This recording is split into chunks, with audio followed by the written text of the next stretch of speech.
6-7 વર્ષથી ઇન્જિન ચલાવે છે। અમે આની પહેલાં હિન્દુસ્તાન લીવર સાથે પણ કામ કરેલું હતું। એમને કંપનીએ ટેક ઓવર ગદરે અમારી પાસે બંનેનું લખાણ છે।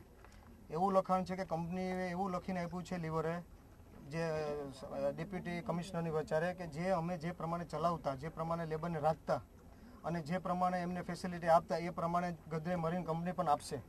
અને ગદરે મરીનનું પણ અમારી પાસે લખાણ છે કે લેબરને સેફટીનું અને જે પણ સુવિધા અમે આપતા એ પ્રમાણે અમે પણ આપશું, બેનું લખાણ છે। છતાં પણ એ કંપની લીધા પછી પ્રાઇવેટ કંપની હોવાના કારણે આજ લેબર ઉપર શોષણ કરવામાં આવ્યું। 42 ડબલા ફોડવામાં આવ્યા, 192 જણાનો જીવ જોખમમાં ગયો, 40-45 જણાને ઇમરજન્સી આઈસીયુમાં રાખવામાં આવ્યા હતા બહારગામ રામાવત હોસ્પિટલ અને ઘણા હોસ્પિટલે। આવું બધું બન્યા છતાંય આજે પોતે કંપનીના માલિક આવ્યા હતા, એ સવારે આવ્યા, જેમ કે આ લોકોને ઓળખતા હોય એમને મળવા પણ એમને પ્રશ્ન પણ ન પૂછ્યો કે ભાઈ શું તમને તકલીફ છે, અને એ પછી દેખાણા જ નહીં અને નીકળી ગયા। અને આ લોકો આજે કેટલા 27 દિવસથી આ લોકો પ્રતિક ઉપવાસ ઉપર છે। આજે લેબર દિવસ એની માનસિકતા ગુમાવતા જાય છે, ઘરે જમવાની વ્યવસ્થા નથી।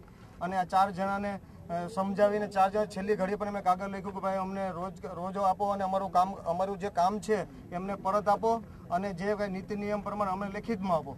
તો આ લોકો સમજવા માટે તૈયાર નહીં અને છેલ્લે એ લોકોને આત્મવિલોપન કરવું પડ્યું। હજી પણ આ સોલ્યુશન નહીં થાય તો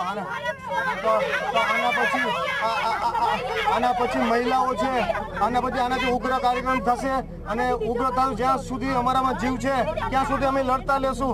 અમે મનુષ્ય છે પણ કંપની સામે લડતા રહેશું, જે એમને કરવું એ કરે પણ અમારો જીવ ભલે દેવો પડે ત્યાં સુધી। કંપનીના કામદારો પોતાની વિવિધ માંગણીઓ સબબ ગદરે મરીન કંપનીના સામે પ્રત્યેક હડતાલ પર ઉતરેલા એ પૈકીના 4 માણસો આજે આત્મવિલોપન કરશે તેવી ચીમકી આપેલી, જેના ભાગરૂપે અમોએ પૂરતી તકેદારી રાખેલી અને પૂરતો બંદોબસ્ત રાખેલો।